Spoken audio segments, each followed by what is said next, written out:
I am anti-abortion. Actually, a lot of people are against abortion, as continual surveys show among Americans. And people are against abortion for a lot of different reasons. Some politicians, for example, support anti-abortion legislation in order to win votes and stay in office.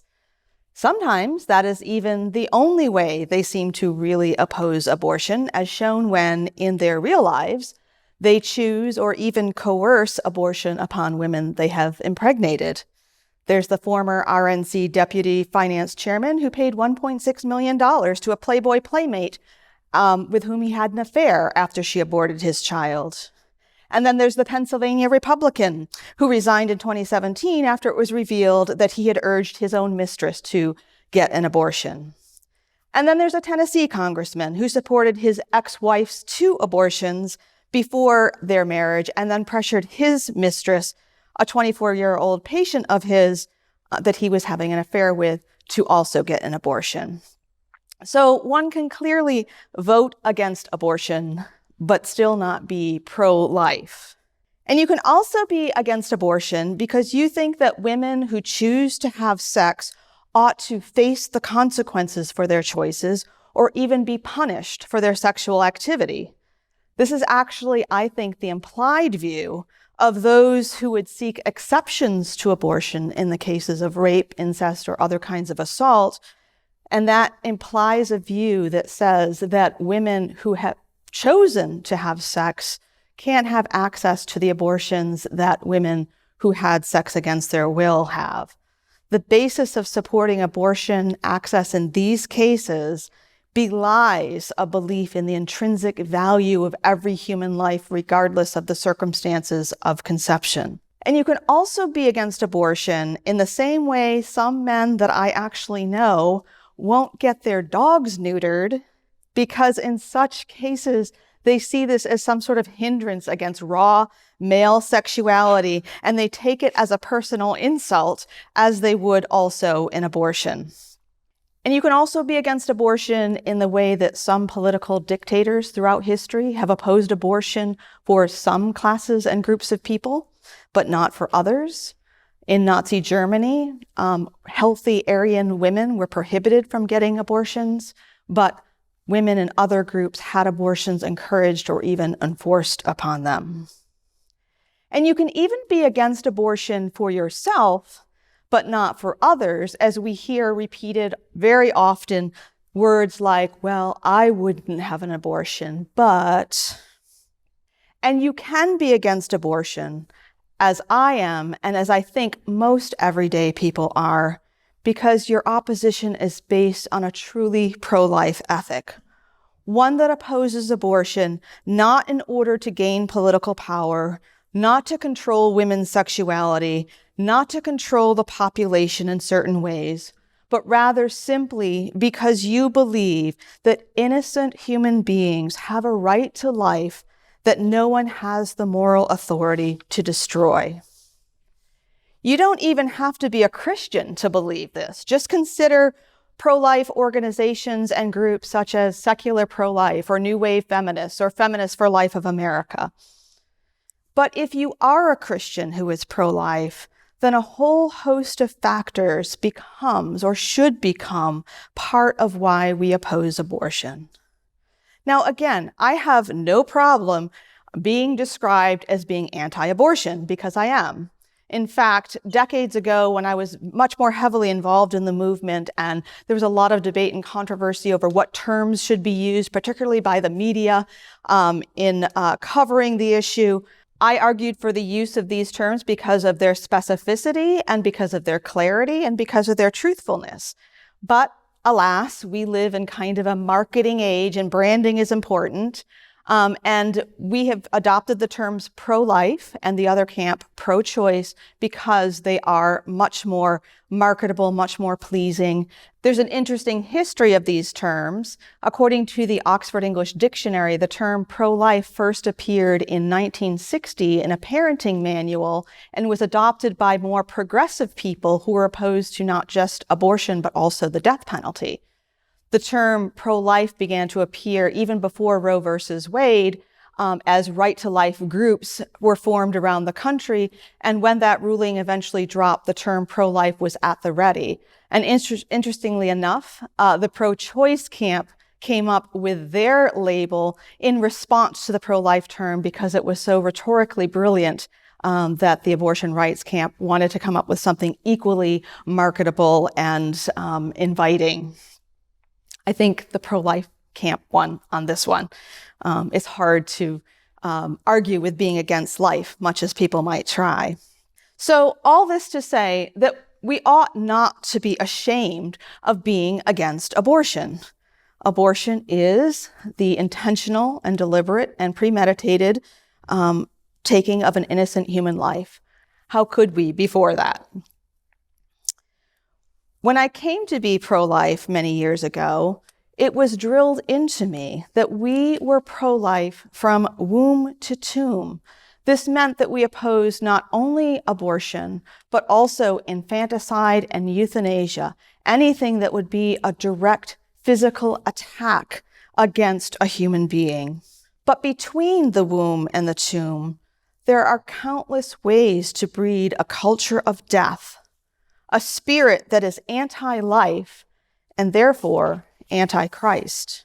For most pro-life Christians, the principles that compel us to oppose abortion include a basic understanding based on biology, not even religion or theology, that a new human life is created when egg and sperm meet.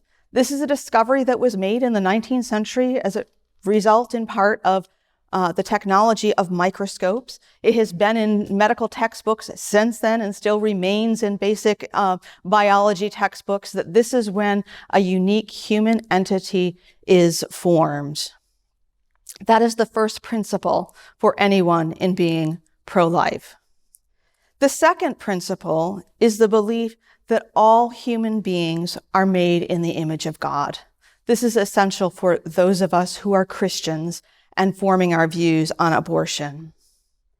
And the third principle for Christians who are pro-life is the further understanding woven throughout Scripture that each human life is created by God, knitted together by Him in the womb, and that every person is loved by Him. And a fourth principle is that the highest purpose of human law is to protect human life. The taking of human life is licit only in very limited and defined circumstances, which of course continue to be debated today. And these are topics for another discussion, but they are still topics that must be underpinned by the very principles that we're talking about today as we consider what it means to be pro-life. These principles that lead us to oppose abortion ought to be applied in our philosophy, our actions, our votes, and our lifestyles in every area that threatens the loss of a human life or human lives. And the failure to advocate against abortion based on these consistent life principles, and the failure to also apply these principles clearly and consistently to other issues, undermines principled opposition to abortion and therefore undermines a pro-life ethic as a whole.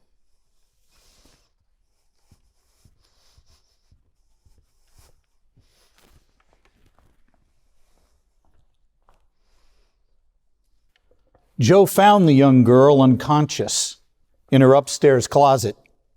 By the time he arrived, the structure was a raging inferno.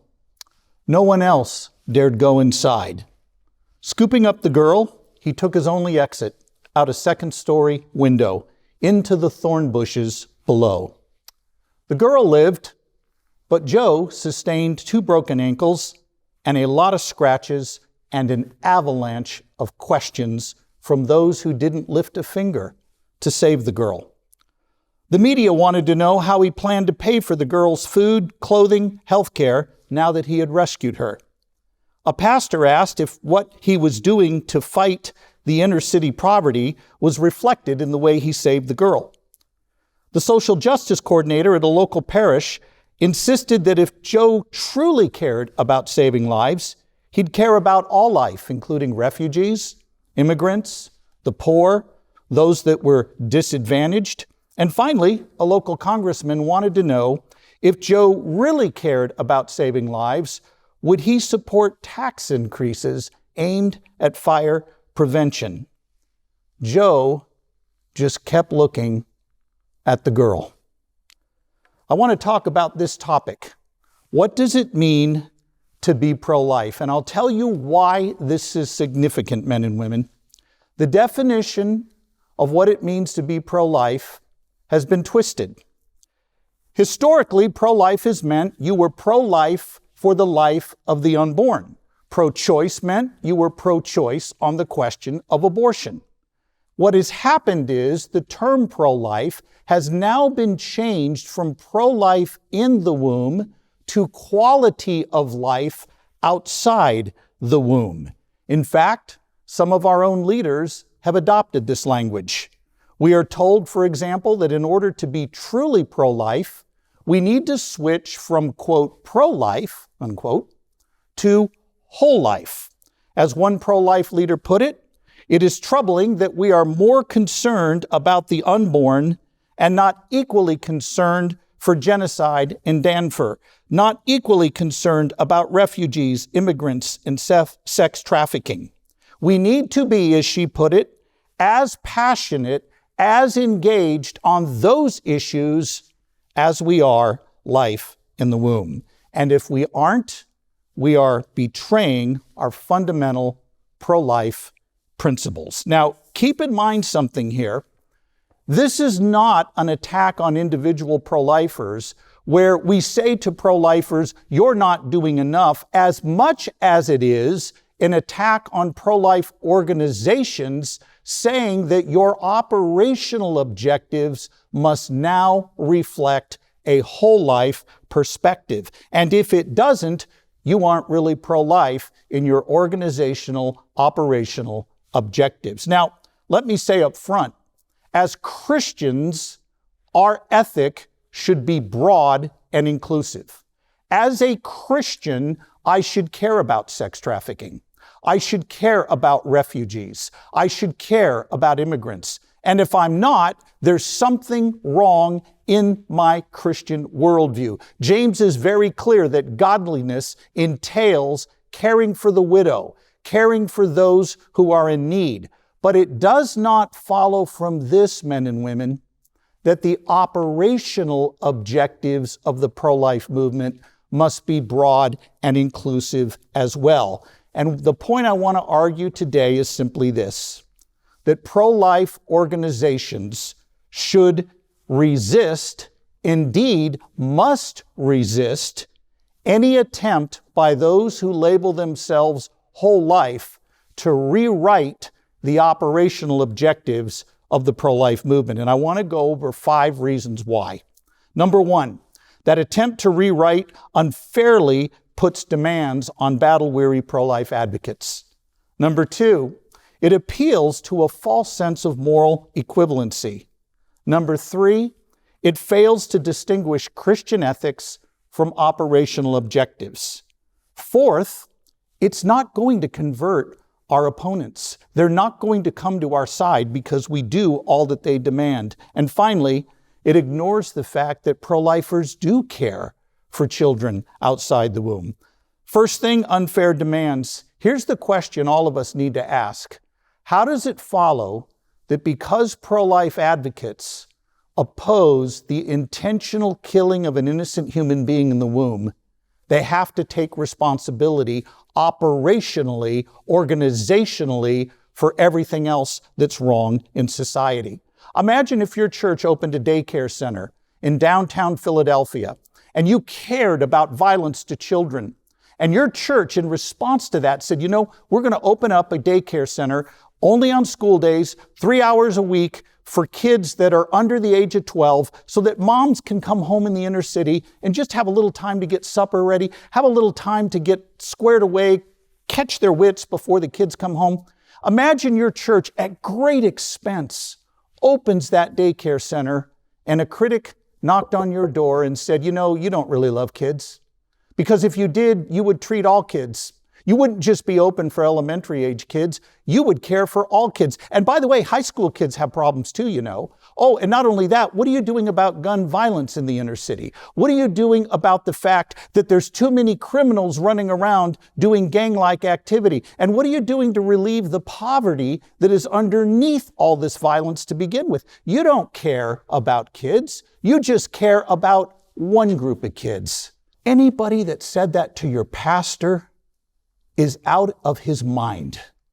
And yet that is precisely what pro-life advocates hear day after day after day in the media. And we shouldn't stand for it. It is an unfair job description that's being placed on us. Secondly, it's false moral equivalency. In terms of the evil done, can we just be honest for a moment here? What possible issue is there in American culture today that comes close to 62 million human beings being intentionally killed since Roe v. Wade? Let me give that number a reference point for you. That's the Holocaust times 10. That's Yankee Stadium filled 1,143 times over. What possible evil is equivalent to that, to where, as one pro-life leader mentioned a moment ago, we should be as passionate about those other issues as we are that 62 million. Abortionist Warren Hearn describes it well. He says, let's be honest about what abortion is. There is no longer a way to deny what's going on. The sensations of dismemberment flow through the forceps like an electric current. What possible issue is more important than that one? Of course there are other issues. Just like beating Hitler in 1944 was not the only issue. Just like opposing slavery wasn't the only issue in 1860. But both were the dominant issues of their time, and Christians were right to give greater weight to those issues. Thirdly, the whole life approach overlooks the distinction between Christian ethics and operational objectives. The leader of a major pro-life organization that oversees pregnancy centers says that the pro-life movement as a whole, not just pregnancy centers, as a whole, must shift from being pro-life to, quote, pro-abundant life, that saving babies is not enough. He says, and I quote him here, we must programmatically devote operational resources to, and here's the things he lists: build strong families, promote healthy marriages, secure religious liberty, encourage responsible fatherhood, help families thrive spiritually. You know what just happened to pro-life organizations? They were just given a backbreaking job description that even Superman can't fulfill. And what does this look like in the real world? When I go speak on abortion, do I get to spend 5 minutes on abortion, and then I got to spend 5 minutes on fatherhood, then I got to spend 5 minutes on helping families thrive spiritually? I mean, this all sounds really good until you try to work it out in the real world. I do have a way forward, though. As pro-life advocates, we ought to link rhetorically to other issues.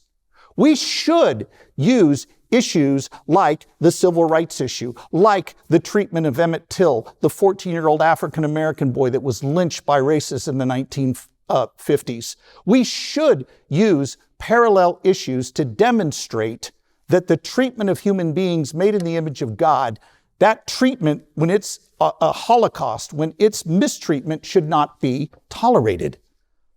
But we can't link organizationally. It will bankrupt pro-life organizations. Last 2 points. It's not going to convert our critics.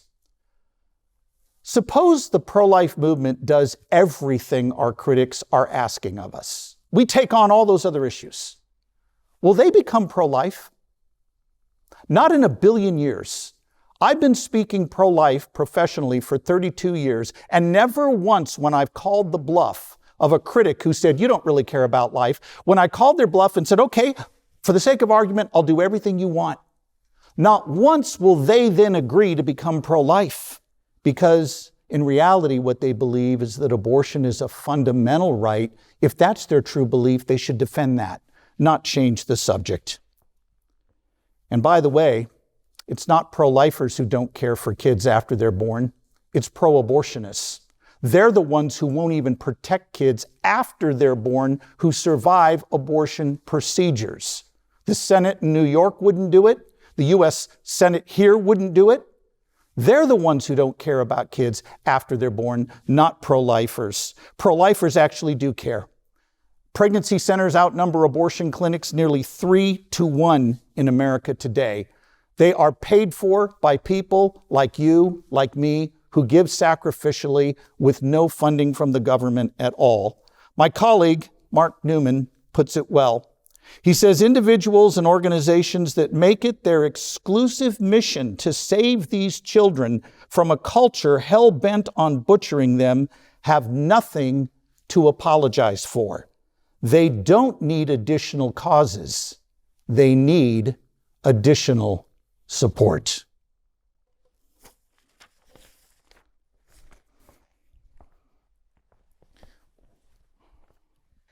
Well, I appreciate both of you and your arguments. And before I ask any questions, I just really want to say thank you for the ways that you have devoted your life to the unborn. Our church actually has an abortion clinic almost directly across the street. And so hearing you two speak, I'm really thankful for the logic and the effort and the prayers that you bring behind this movement. Karen, I'm going to start with you. You did a great job of fleshing out what a consistently pro-life position means for the unborn based on the doctrine of the imago Dei, being made in the image of God. You said at the end of your argument that failure to apply these principles consistently to other issues fundamentally undermines principled opposition to abortion. Can you give some examples of what this kind of failure looks like and explain, maybe flesh out a little more how that undermines a pro-life ethic? Sure. Well, I think I gave some negative examples in the beginning in my talk about how you can be opposed to abortion for reasons that are not based on a view of human beings being made in the image of God. And I think that, Scott kind of took away my first point that I wanted to make, that I so agree with him. I do think that that even just rhetorically, if we link these issues, I teach English. So for me, it's not just rhetoric, right? Words have meaning, they have power. And so it's not just rhetorical to make those links. I think there's a great deal of power in the way that we speak about the lives of anyone that is inconvenient, is a burden, is an alien, is a stranger, needs something from us. And that's not just the unborn. That's many people in the world, in our neighborhoods and in our communities. We all have different ones who might, in our circumstances, meet those definitions. And I think that the way we talk about any people who have a need, whom we don't understand, who is a burden or a potential burden or a threat, if we don't put at the foremost of our concern about them, our concern about issues connected to them, the fact that they are beloved by God and made in His image, then we've already lost all of these battles.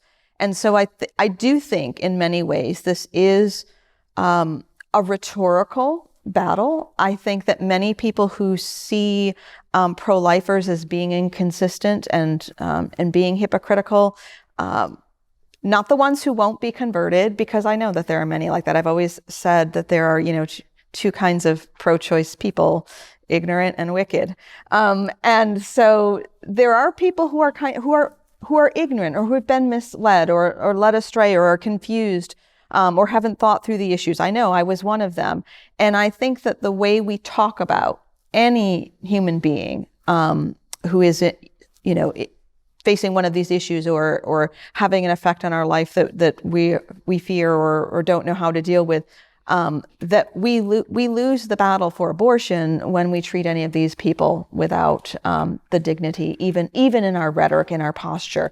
That matters a lot. And I work with young people. I'm out on social media. I'm seeing a rising generation of Christians who are skeptical.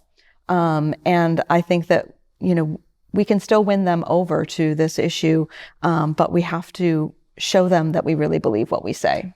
So I want to pull on that thread just a little more, because you gave some examples, like you said, euthanasia and some others. In the recent years, people have really pushed into the racial conversation as a part of being part of the pro-life holistically movement.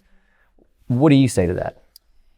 I mean, I think that's central. Scott brought up slavery, which that was the pressing issue for our country a century and a half ago. And there are obviously huge differences between these two issues, but there are some strong parallels. So, for example, if one were simply against the institution of slavery, but not for the image of God of these African Americans that were either, kidnapped and brought here, or were born here because of earlier kidnappings. If we just simply oppose the institution of slavery and set these people free with no care for them, no love for them, no concern for what happens next, then we would be in the same situation that we're in about abortion if we just want to outlaw abortion and not provide any support. And I think that we are actually seeing some of the results of opposition to slavery that really wasn't holistic. We're still dealing with those ripple effects today. That's helpful. So Scott, you differentiate, and I thought really effectively, between what it means to be pro-life organizationally and what it means to have a Christian ethic. And Yes. you distinguished those two things. And you did that, as you explained, to maintain the main purpose of the pro-life movement and the purity of that purpose. And I appreciate that. There are people who use that argument to avoid wading into other imago Dei issues, things that you might put under the Christian ethic, not wanting to wade into race issues or other kinds of injustices in this world. Because that argument is used, what would you say to that? Well, I've never heard that argument, but I'll go with it because you raised it. Look, if there's a Christian out there who says, I don't have to be concerned about real racism. I'm not talking about attributed racism that is part of a worldview that doesn't match the biblical view. I'm talking about real racism. Look, if there's real racism, we need to do two things. Number one, repent of it and address it. That's a given. If you are a Christian and you don't care individually about sex trafficking, and you don't care about the fact that there's refugees with kids who have diseases that can't be treated at our border, something's wrong with your moral compass, and your heart needs help. That we can say all that, but here's the real debate.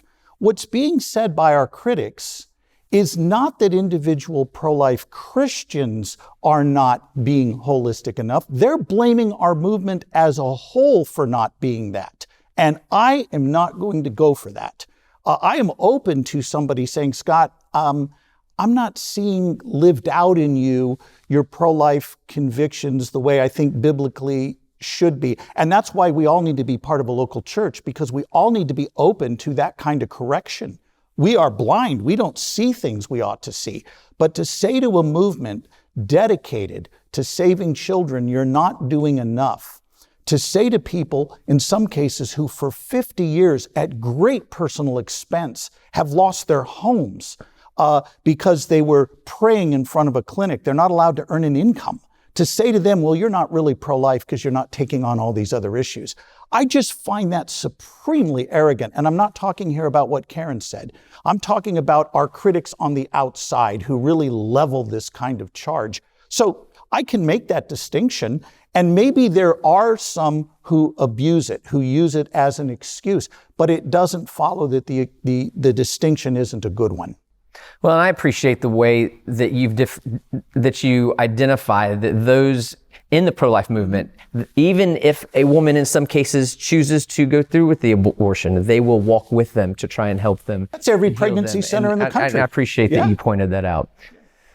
Karen, One of the arguments that Scott made, he said that changing pro-life to whole life, which he takes to be your position, appeals to a false sense of moral equivalency. Do you agree with that statement, and why? Well, I think that what I mean by pro-life should be whole life is not exactly what Scott described. I don't think that pro-life ministries and crisis pregnancy centers have to take on every issue or should take on every issue. I don't think that any mission needs to take on all of the other issues. And so for me to be being pro-life being whole life means more in our philosophy, our principles, our posture, our rhetoric. And I do agree with Scott that that there is a danger of a moral equivalency that is not that we do need to avoid, because when we are talking about some sort of act that will take away a person's physical human life, that is a more dire and pressing need than something that affects the quality of their life in an ongoing way. Now, those things can't be completely separated. I do think that we've bred a whole culture that is anti-life, and that quality of life, or quality of a death culture, if you want to call it that, leads to more abortion. So they can't be completely separated, but I do think that we have to draw moral distinctions and not make those false moral equivalencies. Scott, you make the argument that a holistic approach to life places unfair demands on battle-weary pro-lifers. If that's the case, what can the church do to come alongside and help that would not be a problem? Yeah, I think our churches need to do 4 things on abortion. Number 1, they need to preach a biblical view of human value.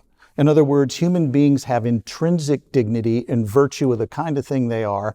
They don't have attributed dignity based on their accomplishments or age.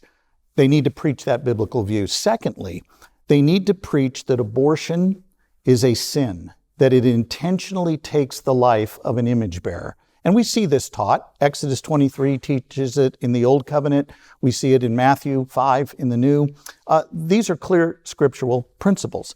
Number 3, and this is huge, we have got to equip our people how to make a case for the pro-life view in the public square. I teach at Summit Ministries, which is a Christian worldview conference, every summer. I'm getting ready to head there soon. I love it. I'm the old guy, I'm 62, and I go out there and I teach these kids pro-life apologetics. You know what I hear? I hear overwhelmingly from these students, we have never heard a pro-life apologetics presentation. Now, these kids are coming from the best churches in America. I mean, large churches with pastors I know who faithfully preach the word. But when we survey the kids, which we've been doing now for 5 years, less than 2.5% of the kids have ever heard a pro-life presentation about how to make a case for life with friends who don't go to church. And we wonder why we're losing. Our problem isn't that we're not whole life enough. Our problem is nobody's hearing a pro-life presentation. They don't know what abortion is. They don't know the arguments. And when they hear it, the light bulb goes off. The light bulbs. Our team, we speak in Catholic high schools all the time, large Catholic high schools filled with secular kids. And over again, they're like, we've never heard this. It blows their minds. So our churches need to do that. 4th thing, and this is crucial. We have got to minister to the precious men and women who've been wounded by abortion, who have ruled themselves out of any God-glorifying ministry because they got a ghost of a dead child in their background. And we need to come along and say, we want you to know that the Christian gospel speaks to your situation, that Jesus came and bore in full the judgment of God you deserved, so that you could be adopted into his family as a dearly loved child. And if you believe in Jesus, even if you've had an abortion, God the Father is no longer your judge. He's your heavenly Father, and you get adopted into his family. But you know what our churches are doing? Because they want to spare women and men who've been involved with abortion guilt, they want to spare them the guilt trip. They don't say anything about it. They're not sparing those men and women guilt. They're sparing them healing, because unconfessed sin is keeping them out of full fellowship with Christ. So I think those 4 things are what we need to be focused on, and helping people come to terms with what a pro-life church should look like. Well, I really appreciate your response. And, with your fourth point there, it makes me think of some of the most fruitful and effective people in the pro-life movement are people who have been a part of an abortion and seen the grace of God in their life and found a purpose to help other people see that same grace and save other people the same pain. You know, and per your third point, I can remember being in my 20s and hearing apologetic debates for the first time. And one in particular was, it's my body, I can do what I want to do with it. And somebody said, no, you can't. You can't sell your organs. You can't prostitute. You know, there's lots of things you can't do with your body. And so I appreciate that you're working to that end to give people the apologetics that they need and the information to be able to equip the next generation. Karen, Scott asked what exactly it means when whole life advocates tell the pro-life movement to broaden their operational objectives and express concerns that could overextend and even bankrupt the movement. What would you say that it means, and do you share the same concerns? The first time that I had a conversation with Scott, he told me about this pressure that at least one pro-life organization has to change so drastically in the way that it's organized and its mission is fulfilled and its money is allotted. And I really wasn't aware that this whole pro-life is whole life rhetoric was having more than a rhetorical and policy effect on an organization.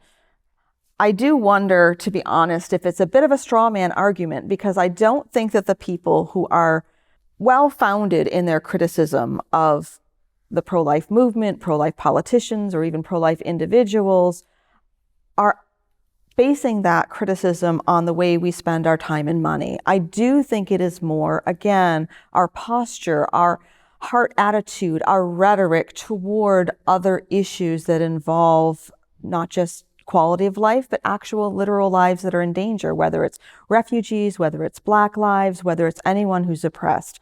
I think that is the heart of it. I don't think that anyone who would think through this issue would think that every single ministry or nonprofit organization has to change their mission and change their budget to cover all the issues. I think that people just want to know that we care about all human lives and believe that we do. Not based on how we spend our money, but actually how we speak of other people and how we live our lives. Scott, do you want to respond to that? Yeah, I mean, I go back to that pro-life leader I referenced in my opening. This is a leader of a major pro-life organization, perhaps the largest. And he said that pro-life groups as a whole, not just pregnancy centers, but pro-life groups as a whole must programmatically address family issues, discipleship issues, marriages, fatherhood issues. That is specifically saying organizational resources need to go there. I'll give you another example. In 2017, right here in DC, I attended a major evangelical pro-life conference. One of the keynote speakers there, who I will not name, he was the keynote speaker, told pro-lifers that they needed to rewrite their job descriptions. They needed to be womb to the tomb. And if they weren't giving equal focus to these other issues, they were destroying their Christian witness. Now, here's what's really ironic about this. The man who was speaking made a pitch that we need to protect all image bearers, except when he doesn't want to protect one group, the unborn. The guy wasn't even pro-life. He's pro-choice. He believes we should leave abortion legal because it's too expensive to end it. Now imagine the horrificness of this statement. Say to a minority suffering discrimination, we'll protect you as long as it doesn't cost us too much. We'll work to reduce racial discrimination, but we're not going to make it illegal. I mean, that would just be horrific to any of us to hear this today, and rightfully so. So we had a speaker, a keynote speaker at a, quote, evangelical conference telling pro-lifers to rewrite their job description, and he's not even one of us. So this is a real problem within people that ought to know better, who think they're our friends and they're not. And again, I'm not talking here about Karen. Karen is absolutely pro-life. This woman has been arrested 5 times. I do not question her pro-life credentials here, okay? Let's be real clear about this. What we're having here is a discussion about who's going to get control of the operational side of our movement.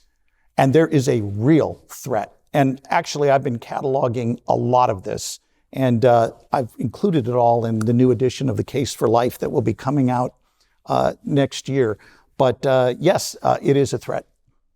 Well, I want to move more to the political side of this. And I'm going to ask a question, and I'm going to direct it to both of you, because there is a political side, which is absolutely interesting. You know, you hear people saying often now to a pastor, just preach the gospel, don't get political. Well, the Christian issues are inherently political, and maybe none as much as this one right now.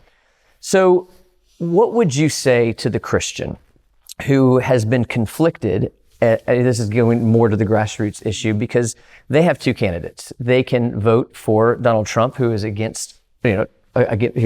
against abortion, but to use your terms, his Christian ethic is lacking. Or you can go to Biden, who supports government-funded abortions, but some people feel like he would provide the social safety net for women not to get into that position in the first place. So what would you say to the Christian who is just really confused, tense, needs some guidance on this issue as it pertains to political side of this argument? I think we need to back up and say, what is the Christian obligation politically? And I want to point out two. Number one, we need to apply our Christian worldview holistically. That means that our Christian theology applies to politics, and the bifurcation that takes place between people who say, I'm going to be gospel-centered, but I'm not going to be political. That's bifurcating. That's splitting the Christian worldview in a way that it should not be split. Our Christian worldview applies to everything, everything. Secondly, our responsibility as pro-life Christians is to vote to limit the evil and promote the good insofar as possible, given current political realities. Now, some Christians erroneously think that if you don't have perfection in a law, you can't support it, that would be compromise. Look, politics is always the art of the possible. And there is never going to be a perfect political candidate, and there's never going to be a perfect pro-life law. But you are held responsible to limit the evil and promote the good insofar as you can. And it was interesting historically, Frederick Douglass, the great abolitionist, was pressing Lincoln to be more forthright on his anti-slavery views, and was pressing President Lincoln, saying, you're not really coming right out and giving us everything that's needed here. And he was basically accusing Lincoln of compromising by endorsing an incremental approach to the end of slavery. And yet Douglass himself, at Lincoln's funeral, came around to admit that the president was wise politically and knew what he was doing, that it was a matter of the art of the possible. And had it not been for Lincoln's political prudence, there would have been no end to slavery. So Christians will always feel that tension of, hey, that candidate, gosh, he's got some things I don't like. And that's not good. There will be other times where we go, okay, this guy lines up more with a biblical worldview, so we'll go that way. But we're never going to get a perfect candidate. And that's not a good excuse to stay out of the political realm. Okay. What do you say? I agree so much with Scott's, don't ask me to repeat it, but his definition of what politics is, and that tension that we as Christians will always live in. And I do think, especially as Christians who live in America, in God's sovereignty, that is an incredible talent that we have to steward, our right to vote. And so I do believe it is part of our responsibility as those whom God has elected to have in this country, who have this right to participate in the political process. We have to participate in some way. I'll confess that I used to put so much faith in politics. I was driving up this morning from my home 3 hours south of this city, and recalling how in my 20s I was just enamored with Washington, D.C. and the political life here.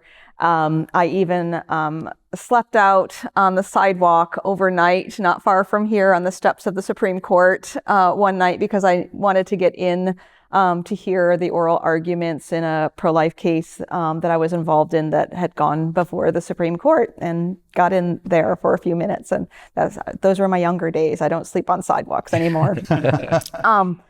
But for many reasons since then, I am far less enamored of politics, not just as a person, but as a Christian. And so I think, of course, as I said, we have sort of a God-given responsibility to steward the right that we have to be part of a political process as Americans.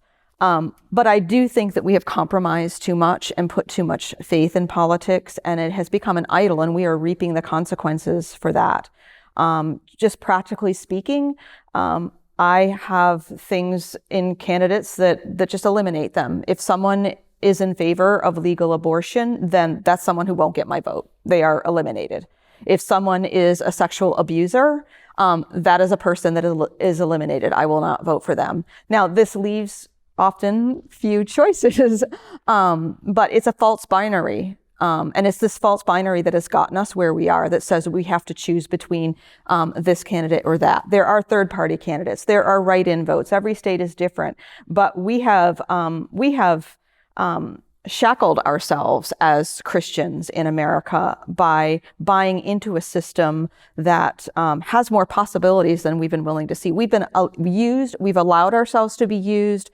And so now, again, we are reaping the consequences from that. And we have to have more faith in the possibilities. We have to have more faith in God being faithful to us, because we are faithful by refusing to compromise, by voting for those who would support killing children or abusing women or many other very long list of things.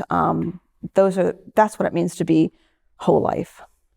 Well, we have just a moment left, and I want to, because y'all are, we are clearly on the same team when it comes down to it. You've reiterated that more than any other debater so far. And I appreciate that about y'all. To take that one step farther, what is the most compelling thing that your opponent has said tonight to you? I think Karen makes just an excellent point that rhetorically we need to be willing to do the linking. And that was one of my opening statements. And she affirmed that, but took it a little further. And I'm in agreement. I think there is room for that.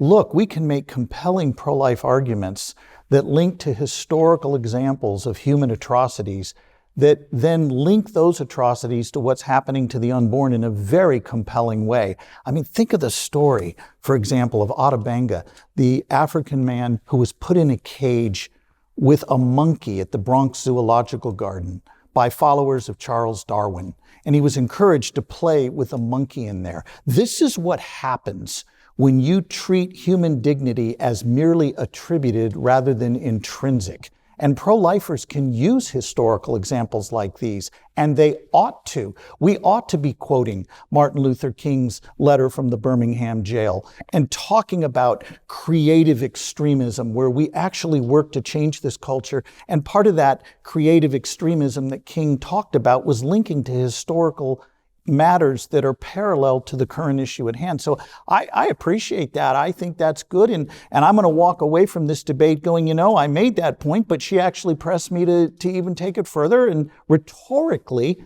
I'm all on board. Karen? That's so moving, because Otabanga lived in the city near me and is buried a few miles. His burial site was just recently marked. And I also have voted in the courthouse and lived just a mile from it, where the infamous case Buck versus Bell was originated, that forced sterilization on so many women and men, and is the one that Hitler modeled his own eugenics program on. And so as you talk about all these issues, and I just mentioned more issues, it actually deepens my commitment to what you said about organizations and ministries being mission-minded and having a specific goal and sticking to that. That's really important. And what's missing is that we are all called to do something, right? And so we, before God, should be sure that we're responding to his call. I did not choose to become pro-life or anti-abortion. If I were picking issues, I know my personality and I would pick some other issues, but I just believe that God just put that fire in me and he called me to this issue. And I think he calls a lot of us. He calls us all to something. And so maybe what the church really needs to do is to support one another in fulfilling those God-given callings so that we can work beside one another. We can't all do everything, but we can certainly all help one another fulfill the purpose that God has called us to.